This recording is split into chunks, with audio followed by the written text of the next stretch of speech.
বুখারীর বর্ণনা, হিশাম বিন হাকিম উনি কোরআনের অন্য কেরাতে তেলাওয়াত করছিলেন। যেমন উনি পড়ছিলেন ধরেন ওয়াদ-দুহা ওয়াল-লাইলি ইযা সাজা মা ওয়াদ্দাআকা রাব্বুকা ওয়া মা ক্বালা ওয়ালাল আখিরাতু খায়রুল লাকা মিনাল উলা। এরকম কেরাত শুনছেন? দেশে হয়তো শুনেন নাই, কিন্তু সৌদি আরবে গেলে শোনার সুযোগ আছে না নাই? ওমর ফারুক দেখলেন হাকিম বিন হিজা অন্য কেরাতে পড়ছে, যেই কেরাত ওমর জানতো না। কলার ধরে টেনে বিশ্বনবীর কাছে নিয়ে আসলো। পৃথিবীতে দুইজন মানুষের মুখের আগে হাত চলতে বেশি, এক হচ্ছে সাইয়েদনা মুসা আলাইহিস সালাম, আরেক হচ্ছে বিশ্বনবীর শ্বশুর সাইয়েদনা ওমর ফারুক। সুবহানাল্লাহ পড়বেন না? সাইয়েদনা ওমর ফারুকের হাত থেকে লাঠি চলতো বেশি, এজন্য মদিনায় আর কোনো চোর ছিল না। সুবহানাল্লাহ পড়ে। হিশাম বিন হাকিম কোরআনের আয়াতকে একটু ভিন্ন করে পড়লেন। কলার ধরে ওমর ফারুক বিশ্বনবীর কাছে নিয়ে আসলেন। নবী দেখেন, আপনি যেভাবে কোরআন শিখিয়েছেন এইভাবে পড়ে না। বিশ্বনবী বললেন, হিশাম কেমনে পড়ছো? হিশাম পড়তে আরম্ভ করলো, ওয়াদ-দুহা ওয়াল-লাইলি ইযা সাজা মা ওয়াদ্দাআকা রাব্বুকা ওয়া মা ক্বালা ওয়ালাল আখিরাতু খায়রুল লাকা মিনাল উলা। বিশ্বনবী বললেন, নো প্রবলেম, সমস্যা নাই, কারণ হাকাদা উনজিলাত, কোরআন এভাবেও নাজিল হয়েছে। ওমর তুমি কেমন করে শিখেছিলা? সাইয়েদনা ওমর পড়তে আরম্ভ করলেন, পড়েন ওয়াদ-দুহা ওয়াল-লাইলি ইযা সাজা মা ওয়াদ্দাআকা রাব্বুকা ওয়া মা ক্বালা ওয়ালাল আখিরাতু খায়রুল লাকা মিনাল উলা। বিশ্বনবী বললেন, হাকাদা উনজিলাত, কোরআন তো এভাবেও নাজিল হয়েছে, সমস্যা নাই, কারণ উনজিলাল কোরআনু আলা সাবআতি আহরুফ, আরবি ভাষা একটা, এর 7টা আঞ্চলিকতায় কোরআন নাজিল করেছে কে? এই 7টা আঞ্চলিকতার যেটা দিয়ে মন চায় আপনি পড়েন, কবুল করে নেবে কে? আমাদের ইমাম সাহেবেরা একামত হলে ক্যাবলামুখী হয়ে দাঁড়ায় থাকে। ওমরে ফারুক একামত চলার সময় ক্যাবলামুখী হয়ে দাঁড়াতেন না, মুসল্লিদের দিকে মোতাওয়াজ্জে হয়ে দাঁড়াতেন। আর হাতে থাকতো লাঠি, হাতে থাকতো কি? যাদের কাতার বাঁকা, হাতের লাঠি দিয়ে সোজা করে দিতেন। সুবহানাল্লাহ। এরকম লাঠি দিয়ে যদি সব জায়গায় সাইজ করা যাইতো, দিন এমনিই কায়েম হয়ে যাইতো। আমরা আজীবন ওয়াজ করেও আপনাদেরকে নামাজি বানাতে পারবো না, এটা আগে থেকেই জানি। যাদের নসিব ভালো তারা নামাজি হবে। এজন্য গভর্নমেন্টের এখানে হস্তক্ষেপ দরকার। প্রধানমন্ত্রী মাইরের হুকুম জারি করবে, মারবে, আর আমরা ওয়াজ করে যাব। মাইর আর ওয়াজ দুইটার সমন্বয়ে ইসলাম কায়েম করে দিবে কে? এই জন্য বিশ্বনবী আল্লাহর কাছে দোয়া করতেন, ওয়াজআলনি মিন লাদুনকা সুলতানান নাসীরা, আল্লাহ আপনি আমার ক্ষমতার চেয়ারে বসান, আপনি আমার এমন ক্ষমতা দেন যেই ক্ষমতার বাস্তবায়নে মদিনার রাষ্ট্রটাকে আমি জান্নাত বানিয়ে দিতে পারি। এজন্য শুধু ওই কাজ হয় না। বিশ্বনবী বলতেন, ইন্নাল্লাহ লা ইয়াদাউ বিস-সুলতান মা লা ইয়াযাউ বিল কুরআন মা ইয়াযাউ বিস-সুলতান। আল্লাহ ক্ষমতার প্রয়োগের মাধ্যমে সমাজে এমন কিছু বাস্তবায়ন করায় যেটা কোরআনের মাধ্যমে করায় না। আমাদের ওয়াজে কিছু কিছু লোক মানুষ হবে, নামাজি হবে, কিন্তু গভর্নমেন্টের হস্তক্ষেপ যদি থাকে, কালকে থেকে যদি আমাদের প্রিয় প্রধানমন্ত্রী, 17 কোটি মানুষের প্রধানমন্ত্রী, এদেশের সবচেয়ে ক্ষমতাধর নারী শেখ হাসিনা যদি ঘোষণা দেয় যারাই নামাজ পড়বে না প্রত্যেক নামাজ কাজার জন্য 5 বেত। সৌদি আরবে এই নিয়ম আছে না নাই? এই জন্য আজান হলে সৌদি আরবে সব মসজিদে দৌড়ায়, ওযু থাকলেও দৌড়ায়, না থাকলেও দৌড়ায়, কারণ মায়ের থেকে তো বাঁচতে হবে, ঠিক কি না? আমি গত রমজানের আগে মক্কায় ছিলাম, তো জেদ্দাতে গেলাম স্বর্ণ মার্কেটে, আসরের আজান, এখন থেকে আজান হইতে না হইতেই দোকান সব ক্লোজ, বন্ধ। আমি বললাম, ভাই বন্ধ করেন কেন? জিনিসপত্র কিনবো। হুজুর মাফও চাই, দোয়াও চাই। ওই যে বালাদি পুলিশ দাঁড়ায় আছে, নামাজ না পড়লে ফিডায় সাইজ করে ফেলবে। আমি বললাম, আমি মুসাফির মানুষ, আমি তো কসর পড়ি। বিশ্বনবী লম্বা সফরে জোহরের 2 রাকাত, আসরের 2 রাকাত একসাথে পড়তেন, আবার মাগরিব এশা একসাথে পড়ে ফেলতেন। বললো, হুজুর নামাজের পরে আইসেন। নামাজ চলাকালীন সময়ে দোকান বন্ধ রাখা আমাদের পক্ষে সম্ভব না। এই নিয়ম যদি আমাদের প্রিয় প্রধানমন্ত্রী বাংলাদেশে করে দিতেন, কোনো বেনামাজি থাকতো? প্রধানমন্ত্রী যদি বলে দেয় কালকে থেকে যে নামাজ পড়বে না, প্রত্যেক ওয়াক্ত নামাজ যদি মিস করে 5টা করে ব্যাট। প্রধান বক্তা ওয়াজ করার পরে যদি এশার নামাজ না পড়ে ঘুমায়, বক্তার পিঠের উপর 5 বেত আছে না নাই? চেয়ারম্যান সাহেব নামাজ না পড়লে ব্যাত আছে না নাই? প্রধান শিক্ষক নামাজ না পড়লে ব্যাত আছে না নাই? এমপি সাহেব না পড়লে আছে না নাই? মন্ত্রী সাহেব না পড়লে আছে না নাই? প্রধানমন্ত্রী না পড়লে আছে না নাই? আছে? আপনারা কইছেন, আমি কই নাই, আমার কোনো দোষ নাই। মানে নিয়ম যদি হয়ে যেত, মাননীয় প্রধানমন্ত্রী যদি এই নিয়ম করে দিতেন, কোনো বেনামাজি থাকতো? কথা বলেন। তার মানে স্বাধীনতার পর থেকে 47 বছর ওয়াজ করে আমরা যেটা করতে পারবো না, প্রধানমন্ত্রীর একটা ঘোষণায় 17 কোটি মানুষ নামাজি হয়ে যাবে। চিল্লায় বলো ঠিক না? প্রধানমন্ত্রী যদি একটা ঘোষণা দেয় চুরি করলে হাত কাটা হবে, কোনো চোট থাকবে? চোট থাকবে। তবে এই চোরদের বিচার করতে হবে বড় বড় চোরদের, আলু চোর, কলা চোর, ডিম চোর, মুরগি চোর, ওগুলা না। যারা এক কলমের খোঁচায় 1000 কোটি টাকা মেরে দেয়, পদ্মা সেতু মেরে দেয়, রাস্তার টাকা মেরে দেয়, ব্রিজ মেরে দেয়, শেয়ার বাজার মেরে দেয়, হলমার্ক মেরে দেয়, দেশের টাকা মেরে দেয়, এরকম বড় বড় চোর দেশে আছে না নেই? প্রধানমন্ত্রী যদি বলে no tolerance for the corruption, দুর্নীতির ব্যাপারে কোনো সহনশীলতা নাই, দুদককে যদি বলিষ্ঠ করে আর নিজে যদি মনিটরিং করে, একটা দুর্নীতিবাজ বাংলার জমিনে থাকবে না। চিল্লা এখন ঠিক কিনা? এজন্য আল্লাহ বললেন ওয়াজআলনি মিন লাদুনকা সুলতানান নাসীরা, ও আল্লাহ আপনি আমারে ক্ষমতার চেয়ারে বসান, আপনি আমারে শক্তি দেন, আপনি আমারে সামর্থ্য দেন, যাতে মদিনার রাষ্ট্রটারে আমি ইসলাম দিয়ে সাজাতে পারি। সুবহানাল্লাহ। এই জন্য এই কোরআন পড়ার নিয়ম হলো যেখান দিয়ে মনে চায় সেখান দিয়ে কোরআন পড়বেন, কিন্তু পড়ার আগে ওযুর দরকার আছে রাডাই। আবার আল্লাহ বললেন কোরআন পড়ার আগে শয়তানের ব্যাপারে আমার কাছে পানাহ চাও। ফাইদা ক্বারাআতাল কুরআন জাআলনা فإذا قرأت القرآن فاستعذ بالله من الشيطان الرجيم। আল্লাহর কোরআন যখন পড়বা আউযু বিল্লাহ পড়ার দরকার আছে রাডাই। পড়েন সবাই আউযু বিল্লাহি মিনাশ শাইতানির রাজীম, বিসমিল্লাহির রহমানির রহিম। তারপর আল্লাহ বলেন আউযু বিল্লাহ বললা, শুরুতে অজু বানালাম, আউযুবিল্লাহ বললাম, বিসমিল্লাহ বললাম, তারপরে তাসবিহ আর কোরআনের পড়ার পদ্ধতির নিয়ম জানার দরকার আছে না নাই? ওয়ারাত্তিলিল কুরআনা তারতিলা, কোরআনকে তাজবিদের সাথে পড়ো, তাহসিনের সাথে পড়ো, এক এক অক্ষরে 10টা নেকি দিবে কে? তাজবিদের সাথে কোরআন পড়তে হবে, তাহসিনের সাথে পড়তে হবে, সুর করে পড়তে হবে। আমার ভাই চমৎকার করে কোরআনের তেলাওয়াত করলেন, আপনার গলায় যত সুর আছে এই সুরগুলোকে কাজে লাগিয়ে আপনি কোরআন পড়বেন। অনেকে বলে হুজুর আমার কোনো সুর নাই, আমার সুর নাই হুজুর। আপনার যেটা আছে ওইটাই সুর। সুর যে আপনার কত আছে বাথরুমে ঢুকলে বোঝা যায়। বাথরুম সিঙ্গার আছে না নাই কিছু? ওয়াশরুমে যখন কাপড় কাচে তখন সবাই সিঙ্গার, মনের সুখে গান গায়। সবাইকে আল্লাহ এক ধরনের মেলোডি ভয়েস দিয়েছে, এই সুরটাকে কাজে লাগিয়ে গুনগুন করে সুন্দর কণ্ঠে কোরআন পড়বেন। এই জন্য বিশ্বনবী বলতেন মান লাম ইয়াতাহান্না বিল কোরআন ফালাইসা মিন্না, গুনগুন করে সুর করে যে কোরআন পড়ে না সে আমার উম্মত হতে পারে। এই জন্য কোরআনটাকে একটু সুর করে পড়ার চেষ্টা করবেন। রাজি আছেন তো? এখন কাদের সুরে পড়বে? বিশ্বনবী বললেন ইকরাউল কোরআন বিলুহুনিল আরাবি আসওয়াতিহা, আরবদের লাহানে পড়ো, আরবদের টোনে পড়ো, আরবদের বড় শায়েখরা যেমন করে কোরআন পড়ে ওইভাবে কোরআন পড়লে কবুল করে নিবে কে? শায়েখ আব্দুর রহমান সুদাইসের কণ্ঠটা কত চমৎকার, পড়েন। শায়েখ সুরাইমের কণ্ঠ নকল করার চেষ্টা করেন। শায়েখ আইয়ুব বিন ইউসুফ পড়েন। মিষ্টি সুর যাদের ভালো লাগে মিশারি রাশেদ আল আফফাসের সুরে পড়েন, কবুল করে নিবে কে? এখন এই যে অ্যান্ড্রয়েডের সেট পাওয়া যায়, এগুলোর মধ্যে কোরআন রাখা যায় কি যায় না? কোরআনের অর্থ রাখা যায় কি যায় না? বঙ্গানুবাদ আছে না নাই? আপনি যদি বলেন আল্লাহ আমি কোরআন পড়তে পারি না, আল্লাহ কি মাফ করবে নাকি? No excuse will be granted that day. কিয়ামতের দিন আল্লাহ কোনো এক্সকিউজ নেবে না, কারণ আপনি যত অজুহাত দেখাবেন এর চেয়েও বড় অজুহাত ওয়ালা লোক কোরআন শিখেছে এরকম নমুনা আল্লাহর কাছে আছে না নেই? আপনি যদি বলেন আল্লাহ আমি পরমাণু বিজ্ঞানী, বিজ্ঞান পড়ার কারণে কোরআন পড়ার সময় পাই নাই, রব্বুল আলামিন বড় বড় বিজ্ঞানী দাঁড় করায় দিবেন যারা বিজ্ঞানীও ছিল কোরআনও বুঝেছে, ঠিক কি না? বাংলাদেশে একজন পরমাণু বিজ্ঞানী আছে শমশের আলী, নাম শুনছেন?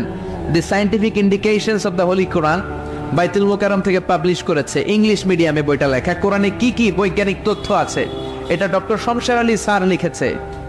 আল্লাহ বলবে শমশের আলী পারমাণবিক বিজ্ঞানী হয়ে কোরআন পড়লো, তুই পারলি না কেন? ঠিক কি না? আপনি যদি বলেন আল্লাহ আমি ডাক্তার ছিলাম, এমবিবিএস করেছি, তো এফসিবিএস করেছি, কানাডা থেকে আমেরিকা থেকে ডিগ্রি নিয়েছি, এই ডাক্তারি পড়ার কারণে আমি কোরআন পড়ার সময় পাই নাই, আল্লাহ জাকির নায়েককে আপনার সামনে দাঁড় করায় দিবে। আল্লাহ বলবে এই বেটা ডাক্তার হইয়া কোরআন পারে, তুই পারস না কেন? ঠিক।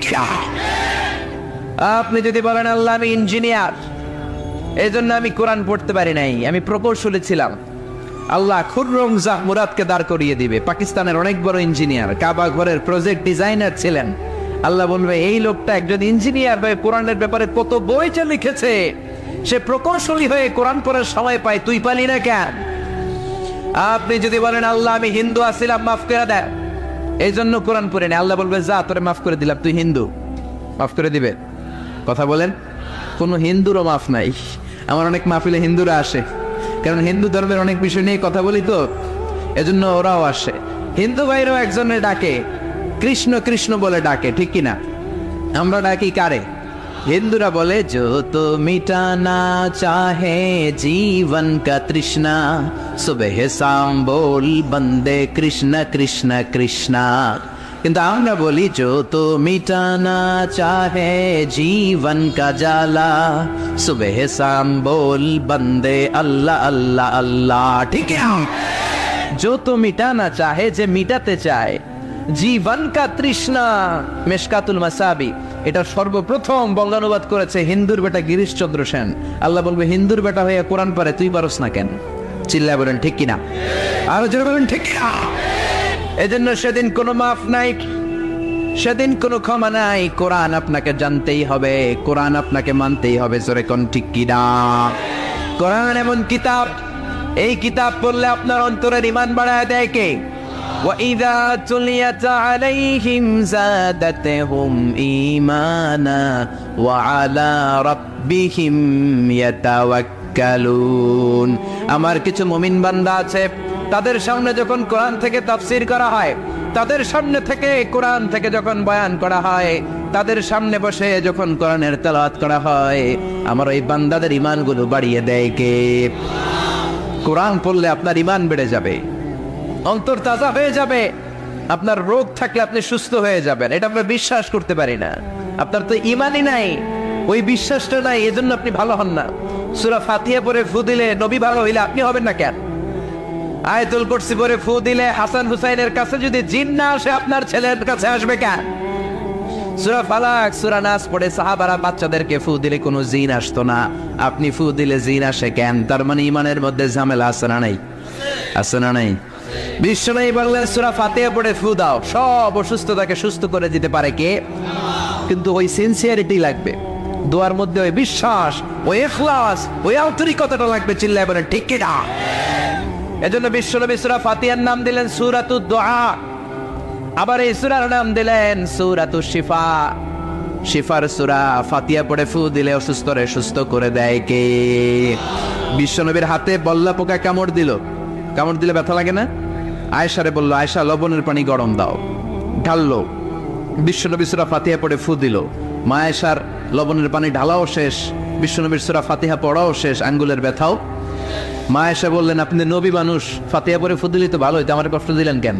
খালি খালি লবণের পানি বসাইতে বললেন। বিশ্বনবী বললেন, আয়েশা লবণের ভেতরে সোডিয়াম ক্লোরাইড আছে, it's a very natural pain killer, আল্লাহর দেয়া প্রাকৃতিক পেইন কিলার। ব্যথার মধ্যে লবণের সেদ্ধ পানি দিলে ভালো করে দেখে। ও আয়েশা, লবণের পানি দিয়ে চিকিৎসা হয়, সূরা ফাতিহা দিয়ে রুকিয়া হয়, ঝাড়ফুঁক। ঝাড়ফুঁক আর চিকিৎসা দুইটার সমন্বয়ে রোগ ভালো করে দেয় কে? এজন্য আল্লাহ বললেন, অনুনাজ্জিলু মিনাল কুরআনি মা হুয়া শিফাউ ওয়া রাহমাতুন লিল মুমিনিন ওয়া লা ইয়াজিদুল যালিমিনা ইল্লা খাসারা। আমি এই কোরআনের মধ্যে শিফা রাখলাম, এই কোরআনের ভেতরে আমি আল্লাহ রহমত রাখলাম, বরকত রাখলাম। কোরআন দিয়ে ফু দিলে সুস্থ করে দেয় কে? বুখারীর বর্ণনা, সাহাবারা মরুভূমিতে সফরে যাচ্ছেন, মাঝখানে দেখে অনেক মানুষ, এক সাহাবী ভিড় ঠেলে সামনে যেয়ে দেখে একজন লোক শোয়া। জিজ্ঞেস করলো, তোমরা এখানে কি করতেছো? সবাই ফু দিতেছে, মন্ত্র পড়তেছে, সুমন্তর সু কালী কুত্তার গু। সাহাবীরা কয়, এটা আবার কি? লোকেরা বলে, এটা আমাদের মন্ত্র, বৈদ্যরা এসেছে, বৈদ্যরা মন্ত্র পড়ে ফু দেয়। কি হয়েছে? আমাদের নেতাকে সাপ কামড় দিয়েছে। সাপও কামড় দেয় না?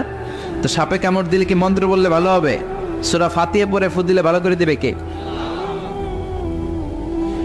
লোকেরা বলে, আমাদের নেতা মারা যাচ্ছে, আমাদের কোনো মন্ত্রে কাজ হয় না। সাহাবী বলল, আমাদের কাছে এমন একটা জিনিস আছে, ওই জিনিসটা পড়ে ফু দিলে ভালো করে কে?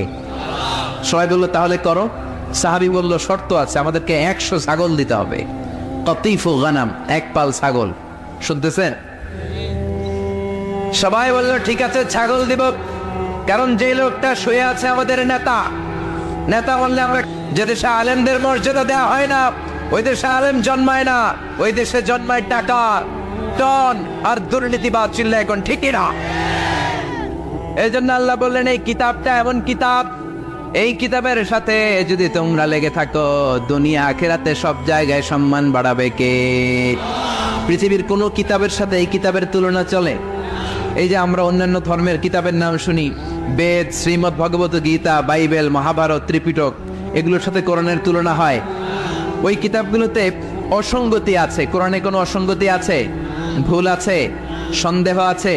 সন্দেহ ভুল থাকবে কেমনে? কারণ কোরআনটারে নাজিল করেছে কে? এজন্য রব্বুল আলামিন বলেন, যালিকাল কিতাবু লা রাইবা ফীহি হুদাল লিল মুত্তাকিন। This is the book, the most authentic book, an original book in the world, whereof there is no doubt in it, and a guidance to those who are muttaqin. এটা এমন বই যে বইয়ে কোনো ভুল নাই, কোনো সন্দেহ নাই, কোনো সংশয় নাই। মুত্তাকিনদের জন্য বইটারে পাঠালো কে? আর জোরে বলেন কে?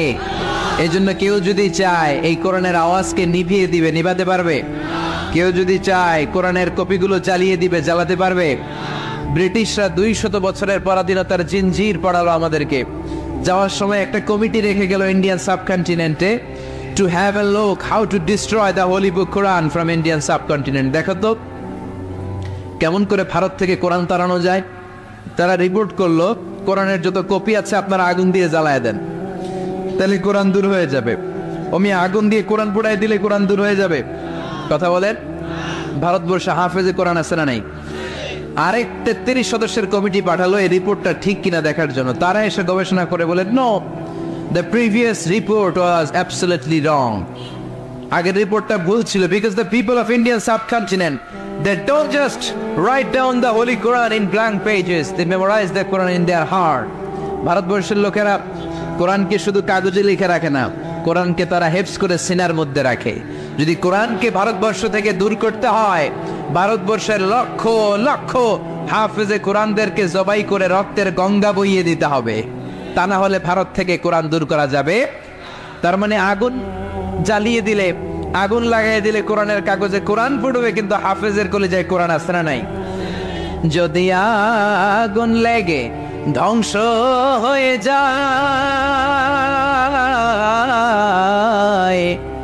ধ্বংস হয়ে যায়, যদি আগুন লেগে যায়, পুড়ে যায় পৃথিবীর সব বইয়ের দোকান, বিশ্ব থেকে হারাবে না পবিত্র কোরআন, বিশ্ব থেকে হারাবে না পবিত্র কোরআন। আল্লাহু আকবার। আপনি আগুন জ্বালায় দিতে পারেন, সোলাইমানিয়া বুক হাউস যেটা কোরআন ছাপায় জ্বালায় দিতে পারেন, পৃথিবীর যত ছাপাখানা আছে জ্বালায় দিতে পারেন, কিন্তু কোরআন কি দূর করা যাবে? চিল্লায় বলেন যাবে?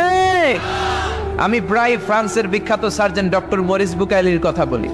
উনি চেয়েছিলেন কোরআনের ভুল ধরবেন, কিন্তু 5 বছর আরবি শিখার পরে যখন এই ফ্রান্সের বিখ্যাত লোকটা কোরআন পড়তে আরম্ভ করলো, উনি বলে কোনো দিক দিয়েই আমি কোরআনের একটা ভুলও খুঁজে পাই নাই, বরং কোরআনের ভুল ধরতে এসে আমি ফ্রান্সের বিখ্যাত সার্জন ডক্টর মরিস বুকাইলি আমার নিজের জীবনের বড় ভুলটাই খুঁজে পেয়েছি। নিজের নাম রেখেছে সুলাইমান, কনভার্টেড মুসলিম হয়েছে। কনভার্টেড, কি পরিমাণে লোক যে কনভার্টেড হয়ে মুসলমান হয় আপনি কল্পনাই করতে পারবেন না। এই নিউজগুলো সিএনএনে আসে না, বিবিসিতে আসে না, কারণ আসলে গোটা বিশ্বে তোলপাড় হয়ে যাবে। 60-এর দশকে প্রথমে আমেরিকাতে মুসলমান হলো বক্সার মোহাম্মদ আলী, পুরো আমেরিকাতে একটা ধাক্কা লেগে গেল। গত বছর উনি মারা গেছে, মুসলমান হয়েছিল তাই না? তারপরে কালিমা পড়ে মুসলমান হলো আমেরিকার আরেকজন নীল আর্মস্ট্রং। চাঁদের নেমেছিল 1969-এ, নেমে দেখে চাঁদের এই মাথা থেকে ওই মাথা ফাটা। পৃথিবীতে এসে বিশ্বনবীর জীবনী পড়ে জানতে পারলো বিশ্বনবী আঙ্গুলের ইশারায় চাঁদ ফাটিয়ে দিয়েছেন। এই লোক কালিমা পড়ে মুসলমান হয়েছে।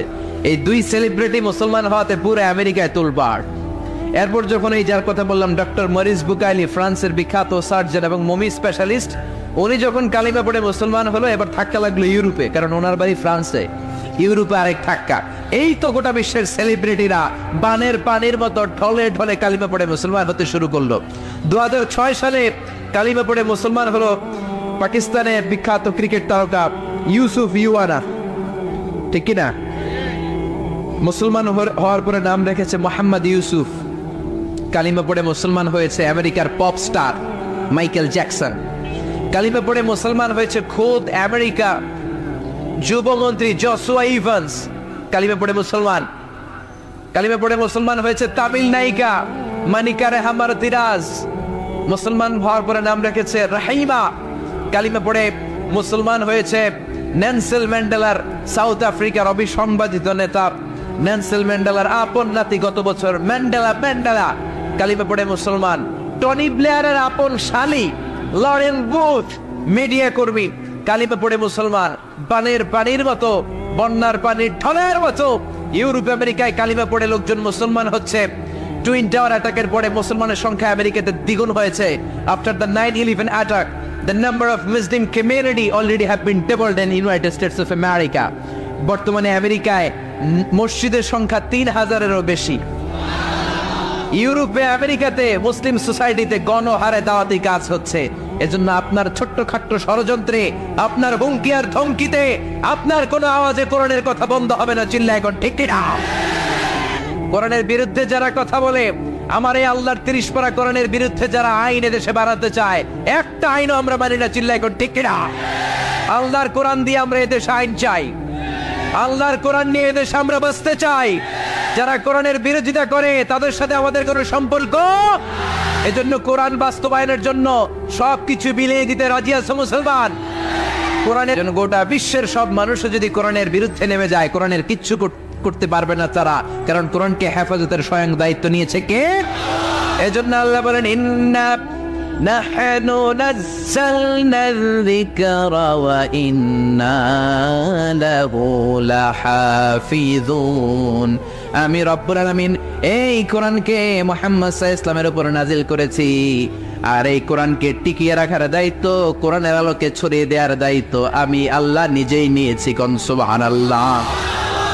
এই কোরআনে ভুল আছে কিনা দেখার জন্য ইউনাইটেড স্টেটস অফ আমেরিকার, আপনারা জানেন তো, পৃথিবীর সবচেয়ে পাওয়ারফুল কম্পিউটারের নাম হচ্ছে Cray-1 সুপার কম্পিউটার। আমেরিকাতে মিলিটারি ফোর্সে যারা যায়, ওদের ট্রেনিং পিরিয়ডে এই Cray-1 সুপার কম্পিউটার দিয়ে ওদেরকে টেস্ট টু রিচ দেয়ার। এটা তো ভয়ানক যে মানুষ ওখানে পৌঁছতে পারে না।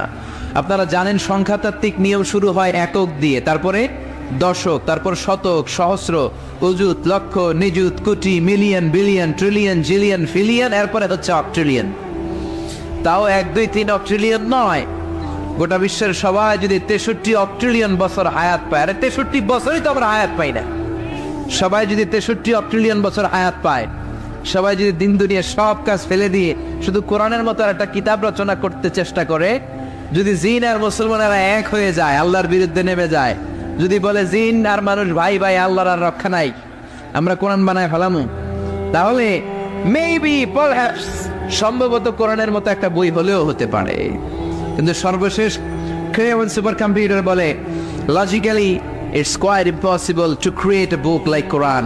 আসলে যুক্তির আলোকে যদি বলতে হয়, কোরআনের মতো আর একটা বই বানানো পৃথিবীর মানুষদের জন্য অসম্ভব, কারণ পৃথিবীর সব মানুষের 63 অক্ট্রিলিয়ন বছর বেঁচে থাকাও সম্ভব না। কোরআনের মতো আর একটা বইও বানানো সম্ভব না। চিল্লা এখন ঠিক না। এজন্য যারাই কোরআনের সাথে লাগবে তাদের মর্যাদা বাড়ায় দিবে কে? প্রিয় ভাইয়েরা, আমার প্রিয় এলাকাবাসী, এই কোরআনটাকে ধরতে হবে, এই কোরআন পড়তে হবে, লাগলে এই কোরআনের জন্য মরতে হবে। চিল্লা এখন ঠিক কিনা? যারাই কোরআনের সাথে লাগে মর্যাদা বেড়ে যায়। আল্লাহ আকাশ চুপ্পি করে দেয় তার মর্যাদা। ছোট্ট একটা উদাহরণ দিয়ে বোঝাই। আমরা যারা ব্লেজার বানাই, ব্লেজার স্যুট পরেন না আপনারা? ব্লেজার স্যুটের কাপড়গুলো অনেক দামি হয়, 3000 টাকা গজ, 5000 টাকা গজ। আর এই মহাবিশ্বয়, বিশ্বের সবচেয়ে নন্দিত বইটা আজকে নিন্দিত, এই বইয়ের যে চুজদান বানানো হয়, গিলাফ বানানো হয়, কোরআনের গিলাফ আছে না ঘরে? কথা বলেন। বাজারের সবচেয়ে কম দামি কাপড় দিয়ে কোরআনের গিলাফ বানাবে, দোকানে জায়গা 1.5 টন কাপড়, কম দামি কোনটা আছে এটা দেয়। কি করবে? কোরআনের গিলাফ বানান। কথা ঠিক কিনা?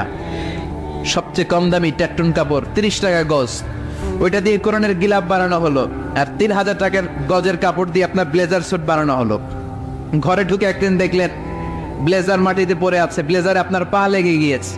এমন কোন আহাম্মক কি বাংলাদেশে আছে ব্লেজারটা ধরে চুমু খাবে? খাবেন না? আচ্ছা, খাবেন না। আর ঘরে ঢুকে দেখলেন কোরআনের গিলাফ পড়ে আছে, 30 টাকা গজ। কথা বলেন, 30 টাকা গজের কোরআনের গিলাফ পড়ে আছে। মনের ভুলে হঠাৎ করে পা লেগে গিয়েছে গিলাফে, চুমো খাবো কি খাবো না?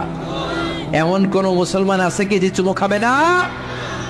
30 টাকা গজের ট্যাটন কাপড়ের মায়া এত হয়ে গেল আপনার কাছে, হ্যাঁ? লাগছে কোন কিতাবের সাথে? কথা বলেন।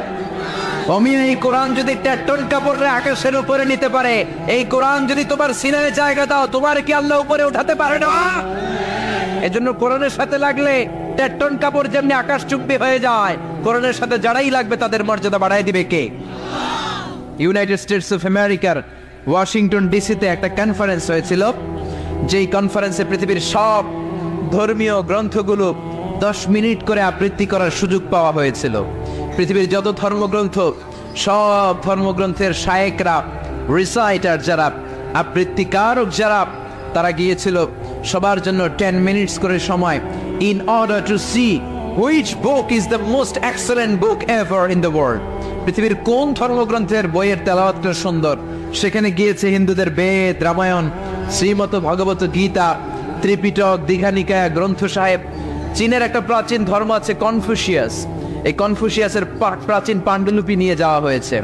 ইরানের তারা যারা থুষ্ট মতবাদে বিশ্বাসে, আগুন দেখলে অনির্বাণ শিখার কাছে যে এরকম নমস্ত নমস্ত গায়, তাদের অনির্বাণ শিখার পাণ্ডুলিপি গিয়েছে, আমাদের কোরআনও গিয়েছে। বিশাল বড় কনফারেন্স রুমে সব ধর্মের যাজকরা, পণ্ডিতরা, নানকরা, পুরোহিতরা, ধর্মের ফাদাররা, শায়েকরা বসেছে।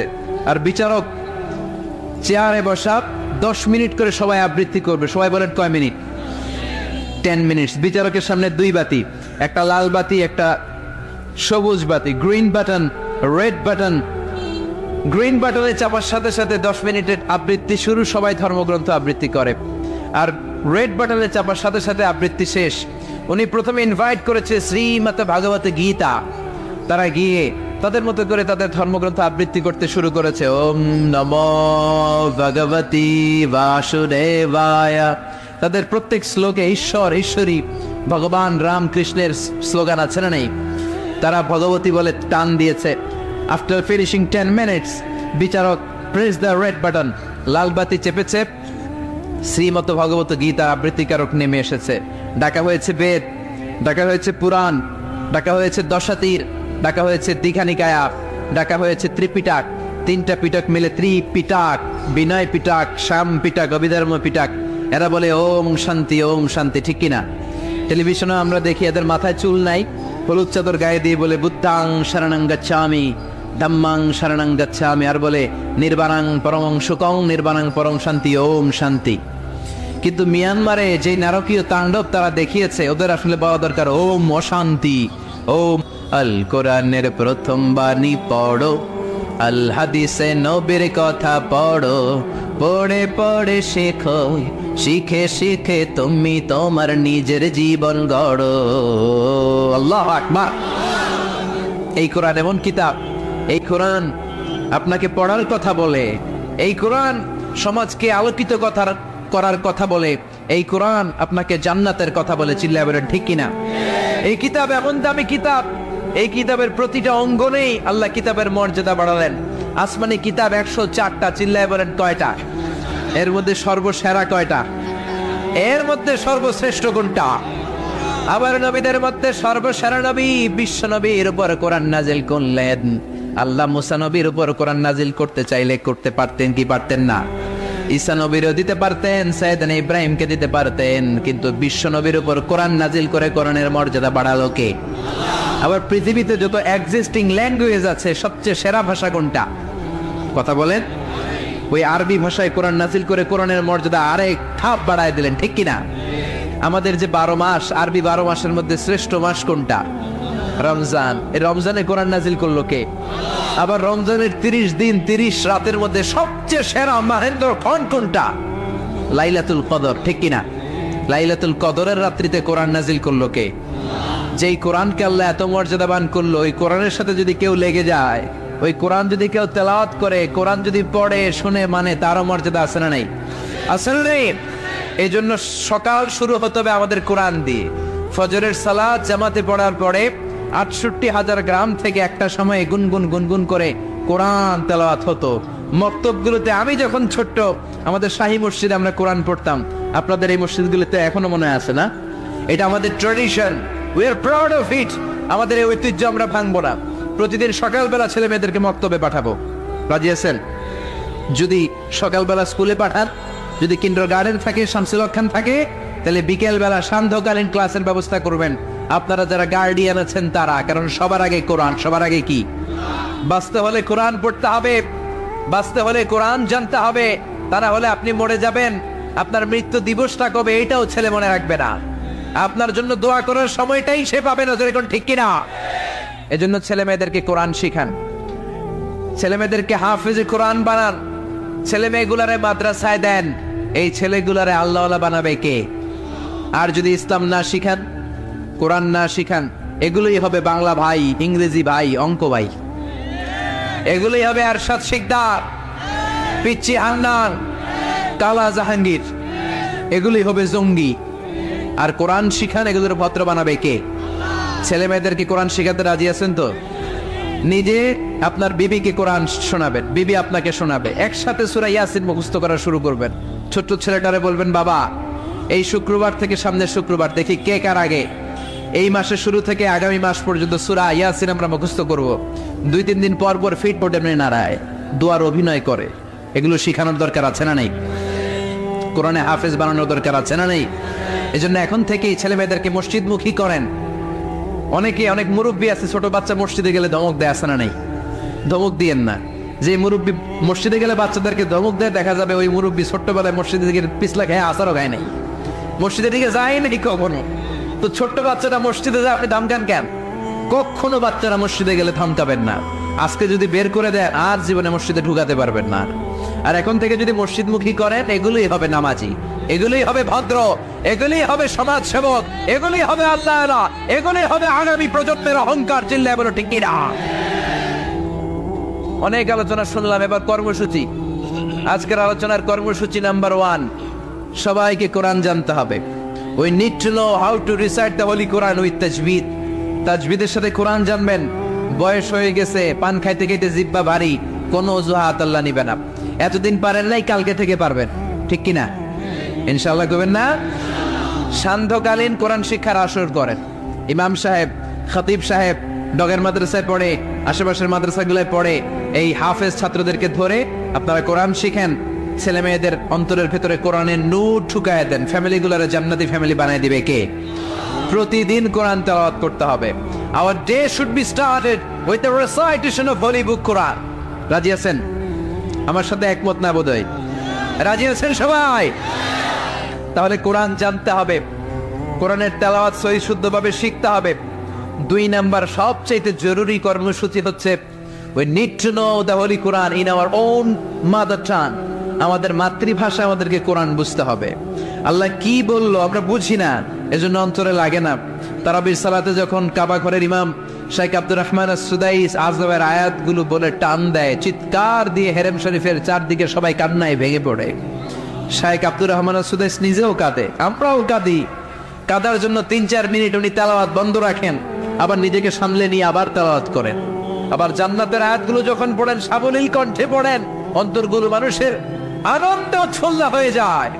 আর আমাদের তারাবির নামাজে হাফেজ সাহেব জাপানের রেলগাড়িও ফেল, এমন জোরে টান দেয়। রুব্বা ক্বারি লিল কুরআন ওয়াল কুরআনু ইয়ালআনুহু।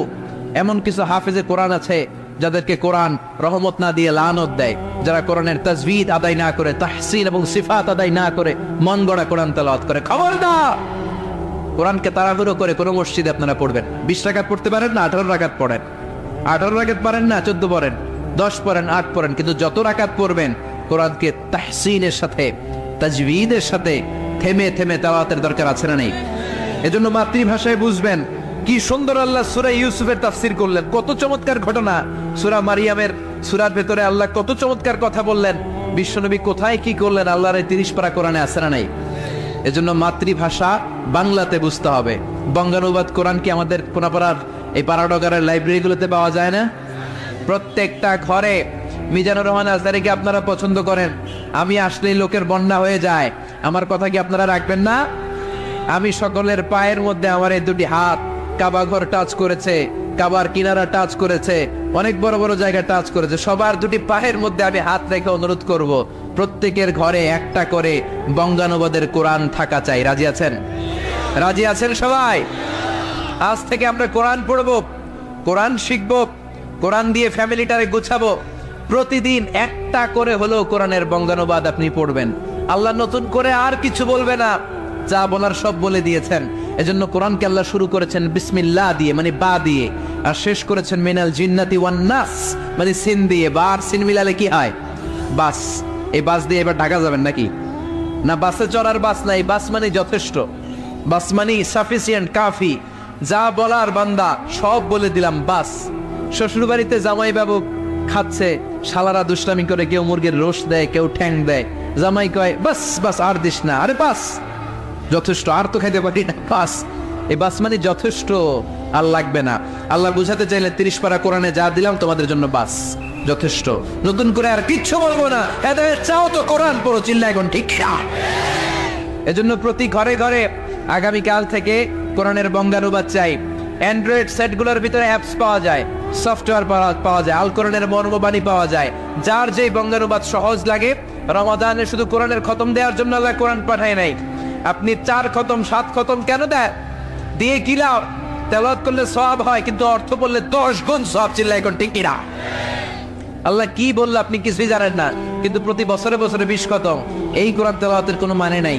আল্লাহ কি বলেছে, কি মেসেজটা আমাদেরকে দিতে চেয়েছে, কি শিখাতে চেয়েছে, এটা বুঝতে হবে মাতৃভাষায়। রাজি আছেন? তাহলে প্রথম কর্মসূচি নিলাম কোরআন পড়তে জানতে হবে। দ্বিতীয় কর্মসূচি নিলাম মাতৃভাষায় কোরআন বুঝতে হবে। 3 নাম্বার কর্মসূচি, জীবন থাক আর না থাক কোরআনের পক্ষে থাকতে হবে, কোরআনের আন্দোলন করতে হবে।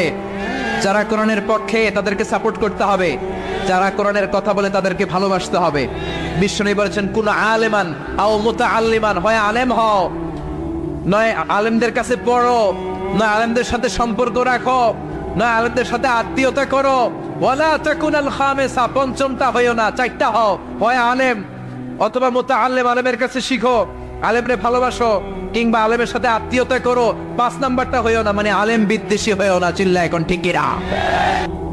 এজন্য রব্বুল আলামিন বলেন ইয়া আইয়ুহান নাসু কুলু মিম্মা ফিল আরদি হালালান তাইয়্যিবা ওয়া লা তাত্তাবি'উ খুতুওয়াতি শাইতান ইন্নাহু লাকুম আদুউন মুবিন।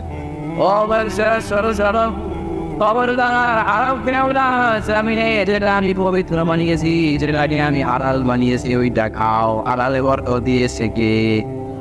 আর খবরদার শয়তানের পদার্থ অনুসরণ করো না, শয়তান তোমাদের প্রকাশ্য দুশমন।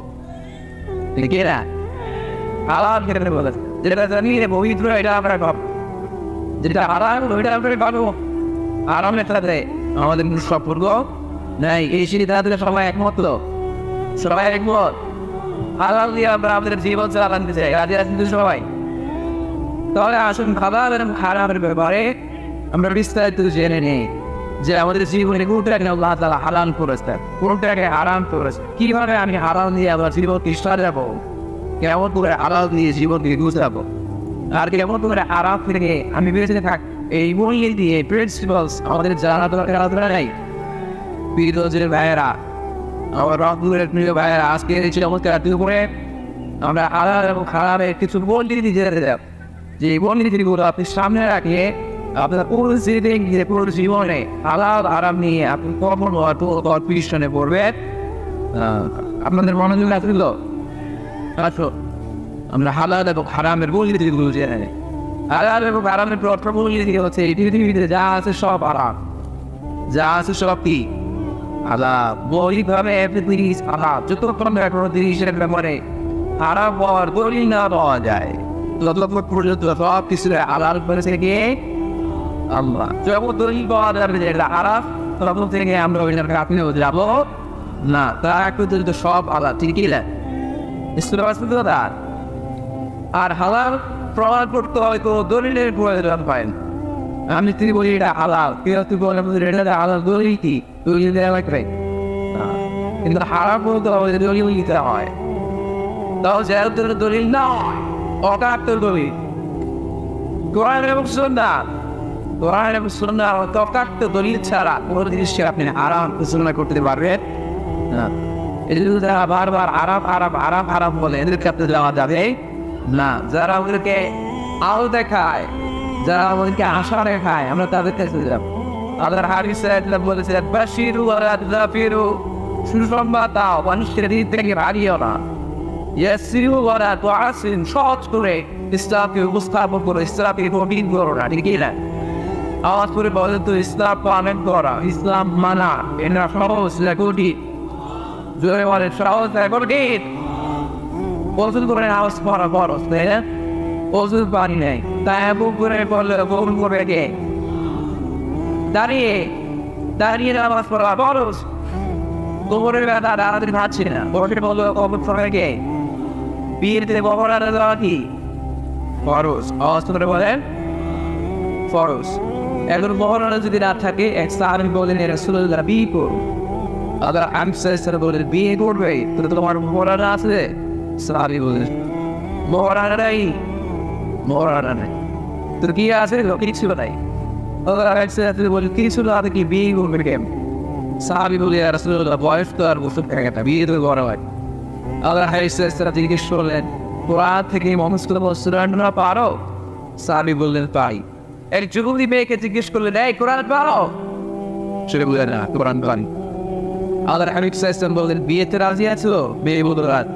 আল্লাহ হাবিব সাল্লাল্লাহু কোরআন জানা সাহাবী আর কোরআন না জানা এক নারীর সাথে বিয়ে পড়াতেন। বিয়ে শেষে মেয়েটাকে বললেন মা, তোমার স্বামী তোমার টাকা পয়সা সম্পদ কিছু নাই, তোমাকে বহরা দিত, তবে তুমি কোরআন পড়তে পারো না, তোমার স্বামী কোরআন পারে, তোমার স্বামী তোমাকে প্রতিদিন কোরআন শিখাই দেবে, এটাই মা তোমার বিয়ের বড়। সুবহানাল্লাহ, এত আসছে। তাহলে ইসলাম পালন করা সহজ না কঠিন? আর দূরে বলেন সহজ না কঠিন? মাইক দিকে আরেকটু সাউন্ড আরেকটু ড্রপ আরেকটু সাউন্ড করতে হবে। তাহলে বোঝা গেল ইসলাম পালন সহজ। ইসলামে সব কিছু হারাম, যতক্ষণ না হারামের ব্যাপারে কোনো দলিল খুঁজে পাওয়া না যায়। এই জন্য যারা বারবার হারাম হারাম বলে এদের কাছে যাওয়া যাবে না। যারা আশা দেখায়, যারা জান্নাতের পথ দেখায়, যারা সুসংবাদ দেয়, তারা ইসলামের সঠিক আরো এবং সঠিক পাও চিন্তায় বলতে হবে, ঠিক না? একজন লোক সব কিছু বলে হারাম। আপনারা শুনলে মানে একটা সময় এই বাংলাদেশে কিছু আরেক সমাজ বলতো ইংরেজি শিক্ষা হারাম, ইংরেজি পড়া হারাম বলতেন। সবাই বিগত এই কারণে আমত নেই, এখন ইংরেজি শিখায়, আপনারা নেই। এখন আবার কথা বলে ঠিকই না। এক সময় এটা জিনিস আরেক সমাজ বলতো যে রাজনীতি করা হারাম, এখন আবার রাজনীতি করে, আপনারা নেই। ওনারা বলতেন ইসলামিক ব্যাংকিং এগুলো যায় না, এগুলো হারাম, এমন আমার পরে। তো এখন যেগুলো হারাম হারাম বলতেছে বাজারের উপস্থাপন, এগুলো আলাপ হয়ে যেতে পারে, চিনে যাবে না, ঠিক না? এই জন্য হারাম বলার আগে একশো আর ভাববেন কোনটা হারাম, ওইটা না বুঝে না জেনে প্রশ্ন দেওয়া দায়িত্ব আমরা আপনার নেয় নাই। আমরা বলেছেন যারা মোজানা তেরো তাদের লক্ষ সাহাবারা বলেন এরা আর কারা? আল্লাহ হাবিব বললেন যারা ছোট্ট বড় বিষয় নিয়ে ঘোষণা দিয়ে দেয় এটা আরাম, ওটা আরাম, ওটা আরাম, ওটা আরাম, এদের জিনিস থাকে আরাম আরাম। আসলে নাই, এই জিনিসটা একটু পায়ে দিতে হবে। আরাম আরাম না বলে জিনিস থাকতে হবে কি আরাম আরাম আরাম পাওয়া যাবে মুসলমান। সবাই রাজি আছেন তো? এই জন্য রব্বুল আলামিন বলেন قل من حرم زينة الله التي أخرج لعباده والطيبات من الرزق. Guide the sport, guide the water source. Allah the halal বিষয়গুলোকে হারাম বলে ঘোষণা দেয়, আল্লাহ the হালাল নেয়ামতগুলোকে হারাম বলে ঘোষণা দেয়, আল্লাহ ঘোষণা করা হালাল শাসনগুলোকে হারাম বলে ঘোষণা দেয়। গায়ে থাকো all দিয়েছে আল্লাহ, লাড়ও দিয়েছে এর উপর। হালাল এবং হারামের প্রথমটি হচ্ছে এভরিথিং ইজ বেসিকলি হালাল। এই পৃথিবীতে মূলত যাই দেখতে পাবে সব হালাল, সব হালাল। আলহামদুলিল্লাহ পড়েন, যতক্ষণ না এটা হারাম হওয়ার ব্যাপারে অকাত দলিল না পাওয়া যায়, আমরা এটাকে হালাল হিসেবে কনসিডার করব। সবাই কথা বুঝতে পেরেছেন? বুঝতে পেরেছেন সবাই? হালাল হারামের 2 নম্বর মূলনীতি হচ্ছে হালাল ওয়াজিআ গায়রু হারাম। এই পৃথিবীতে হালাল হচ্ছে আনলিমিটেড, আর হারাম হচ্ছে লিমিটেড। হালাল বেশি, হারাম কম। হালালের কোনো অভাব নাই, কিন্তু হারাম হাতে ধরা সুবহানাল্লাহ পড়ে। এটা আমাদের সুবিধা হয়েছে না? কথা বুঝে নেই হয়। আচ্ছা, হালাল যদি কম হতো আর হারাম যদি বেশি হতো, আমাদের জন্য যেত না? হালাল হচ্ছে অসীম, এত বেশি পরিমাণ জিনিসকে হালাল করেছেন, এই হালালের মধ্যে থেকেই আপনার জীবনের আনন্দ, উৎসব, বিনোদন সব আপনি পরিচালনা করতে পারবেন। আওয়াজ করে পড়েন সুবহানাল্লাহ। আবার এই কোরআনিক কারিমের মধ্যে আপনার যখন হালালের ঘোষণা দিয়েছেন তখন তিনি ব্যাপক আরে ঘোষণা দিয়েছেন। আবার এই কোরআনের মধ্যে আপনারা যখন হারামের ঘোষণা দিয়েছেন ব্যাপক ভাবে দেন নাই, হারামের ঘোষণা কোরআনে আল্লাহ গুনে গুনে দিয়েছে। সুবহানাল্লাহ পড়ে। হালাল ব্যাপক, হালাল ব্যাপক পাবেন না বাহিরাতুল হারাম। আল্লাহ বলে এই পৃথিবীতে যা পাওয়া যত জন্তু আছে সব পাওয়া হালাল। সুবহানাল্লাহ পড়ে। ইন্না মা ইতলা আলাইকুম অল্প কয়েকটা ছাড়, যেগুলো হিংস্র, যেগুলো ভয়ঙ্কর, যেগুলো বিষাক্তের কয়েকটা ছাড়া যত যার জন্তু আছে সব পাওয়া হালাল থেকে। তাহলে হারাম বেশি না গো? আওয়াজ করে সবাই বলতে হবে হারাম বেশি না গো? হারাম তো। আবার সাগরের প্রাণীগুলোর থেকে খেয়াল করে লাগবেন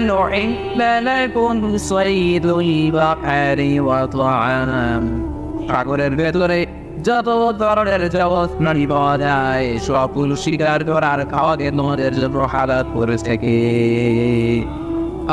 হালাল করে অন্য একটা ছাড়।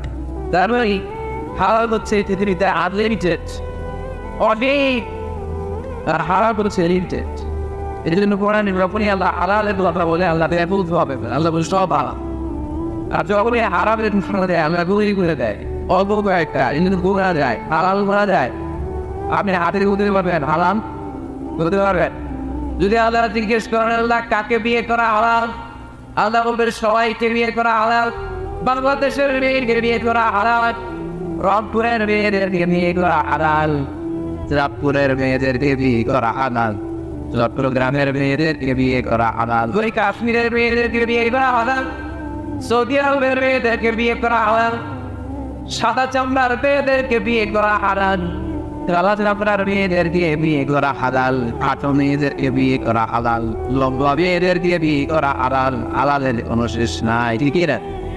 কিন্তু যখনই বলবে কাকে বিয়ে করা হারাম, তো আমরা আল্লাহ গলি গুনে বলে, আল্লাহ বলেন অগ্নিবার আলাইকুম ওয়া আহলিকুম ওয়া বানাতুকুম ওয়া আখাওয়াতুকুম ওয়া আম্মাতুকুম ওয়া খাওয়াতুকুম ওয়া বানাতুল আখি ওয়া বানাতুকুম। চিল্লায় বলেন আল্লাহু আকবার।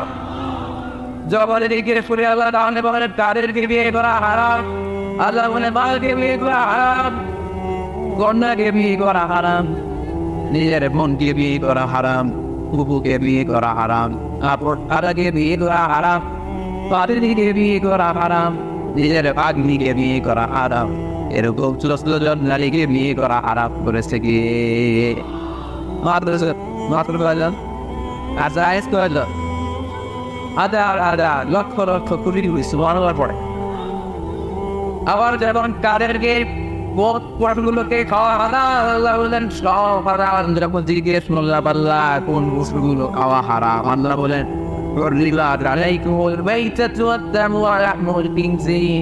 আল্লাহ বললেন রক্ত খাওয়া হারাম, শুকর খাওয়া হারাম, কুকুর খাওয়া হারাম, দেবদেবীর বলি দেয়া যে প্রাণীগুলো আছে এগুলো খাওয়া হারাম। ঠিক না? তার মানে হালাল করা যায় কিন্তু হারাম করা যায়, হালাল হারাম সুবিধা। তার মানে আল্লাহ তাআলা হালালকে অসীম করে আর হারামকে সসীম করে আমাদের জন্য সুবিধা করে নিয়েছেন। চিন্তায় পড়তে হবে আল্লাহু আকবার।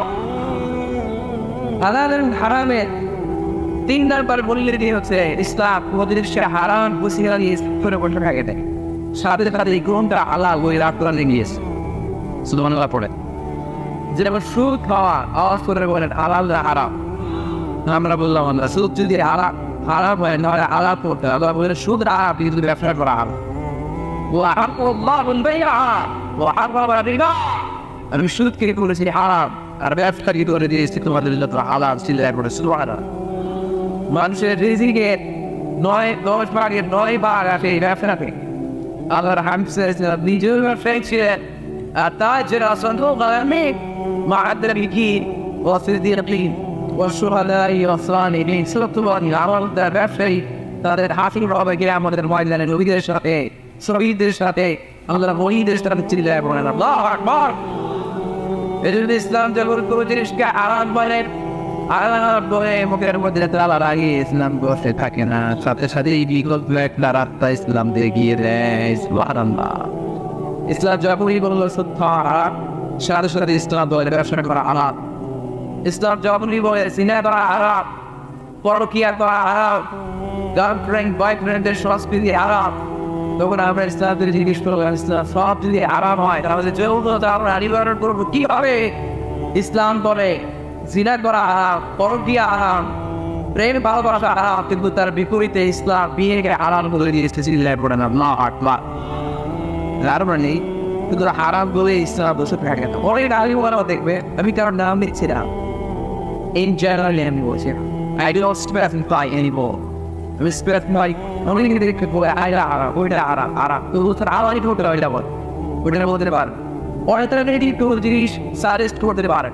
আমি যদি বলি আপনি কিচ্ছু দেখতে পারবেন না, প্রজেক্টর দেখতে পারবেন না, মোবাইল দেখতে পারবেন না, ইউটিউব দেখতে পারবেন না, টিভি দেখতে পারবেন না, মাহফিল দেখতে পারবেন না, ইসলামিক প্রোগ্রাম দেখতে পারবেন না, হালাল ম্যাগাজিন অনুষ্ঠান দেখতে পারবেন না, কিচ্ছু দেখতে পারবেন না, কারণ ইসলাম এইটা নাই, ওইটা নাই, ওইটা নাই, লোক বলছেন বলবে আমিও নাই, ঠিক না? সব জায়গা নাই, আমরাও নাই, ঠিক না? হারাম জেনারেলটা হারাম পথ, কিন্তু কোনটা হারাম পথ দেয় মাছের জীবনে বিনোদনের দরকার আপনারা নাই। আপনি সঠিক হারাম বিনোদন হালাল এন্টারটেইনমেন্ট যদি সাজেস্ট করতে না পারেন, মানুষ তো নিজের খুশি মতো এন্টারটেইনমেন্ট বিনোদন বেছে নেবে, ঠিক না? আর আপনি যদি অল্টারনেটিভ সাজেস্ট করেন যে এটা হারাম, এটা হারাম, এটা দেখো না, এটা দেখো, এই পথে যাও না, এই পথে চলো, তাহলে মানুষের জীবন চালানো সহজ হয়ে যাবে, ঠিক না? ইসলাম আমাদের সুবিধার জন্য এই কাজটাই করেছে। কোন জিনিসকে আর বলে দেখো ইসলাম আমাদের সামনে উপস্থাপন করেছে, সাথে সাথে কোনটা হালাল সেটা বলে দিয়েছে। ইসলাম বলেছে বলা তাকরাবুজ জিনা, খবরদার জিনা করো না, ব্যভিচার করো না। আমরা বললাম তাহলে কি করবো? আল্লাহ বলে ফানকিহু মা তাবা লাকুম মিনান নিসা মাসনা ওয়া সুলাসা ওয়া রুবা। আল্লাহ বলে জিনা করো না, ব্যভিচার করো না, 2, 3, 4 করে যতগুলো মনে চাই বিয়ে করতে পারো। সুবহানাল্লাহ। আবার হাবিব সাল্লাল্লাহু বিয়ে করেছেন অনেকদিন, একাধিক বিয়ে করেছেন। যদি আমাদের সমাজে এই কালচার তার গড়ে ওঠে নাই, আমরা বিয়ে করলে একটাই করি, কি না? এই স্ত্রী যদি কোনো কারণে এদের রাত করে ফেলে, ছেড়ে চলে যায়, তখন আরেকটা বিয়ে হয়, তাই না? তো আরব দেশ নগরী বিয়ে হবে, সে একাধিক বিয়ে, এটা খুব স্থির। আবার হাবিব সাল্লাল্লাহু 11টা বিয়ে করে সবাই বলে আওয়াজ করে বলে 2টা স্ত্রী ছিল, 11 তারপরে ছিল 2টা স্ত্রীদের সাথে আল্লাহ হালাল বিনোদন আচরণ না করতে। রাতের বেলা বড় কবিতা স্ত্রীদের সাথে তিনি দৌড়াদৌড়ি করতে। আপনারা স্ত্রীদের সাথে দৌড়াদৌড়ি কাছে কে কেউ কে আছে দেখি? আচ্ছা, আপনি তো আল্লাহর লিখা একটা, হ্যাঁ আপনার কাছে দৌড়াদৌড়ি কাছে দৌড়াই গেছে। আরে এটি বাবা এই তো রাতের বেলা বড় বুড়ি বয়লারে আমার আনিস আমার আয়েশা রাদিয়াল্লাহু আনহা ভাই বললেন, আয়েশা আসলে দৌড় খেয়ে কি জানি তো ওই যে খেজুর গাছ দেখা যায়, দৌড় দিয়ে কে আগে খেজুর গাছ যে ধরতে পারে, আবার হাবিব সাল্লাল্লাহু দৌড় দিলেন, আমাদের আয়েশাও দৌড় দিলেন। আল্লাহ রাসূল সাল্লাল্লাহু আলাইহি ওয়াসাল্লাম ইচ্ছা করে আপনি দৌড় দিলেন, আমাদের আয়েশা রাদিয়াল্লাহু আনহা জোরসে দৌড় দিয়ে খেজুর গাছ ধরে পার হয়ে গেলেন।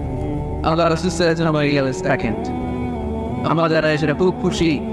তার 5 বছর পরে আবার একদিন তাদের এই সফরে মরুভূমিতে আবার হাবিব সাল্লাল্লাহু আলাইহি ওয়াসাল্লাম বললেন, আয়েশা চলো তো আজকে দৌড় খেলি, কে গাড়ি ওই বিলার বলে খেজুর গাছের ডান ধরতে পারছো, চলো দিয়ে দিও ওই দিয়ে আল্লাহ রাসূল সাল্লাল্লাহু আলাইহি ওয়াসাল্লাম আপনি দৌড়াতে নেই, জোরস খেলে বললেন। আমাদের আয়েশা আর ওই রাতে পারে নাই, আল্লাহ রাসূল সাল্লাল্লাহু আলাইহি ওয়াসাল্লাম নিজে যে খেজুর গাছ ধরে অফ হয়ে গেল।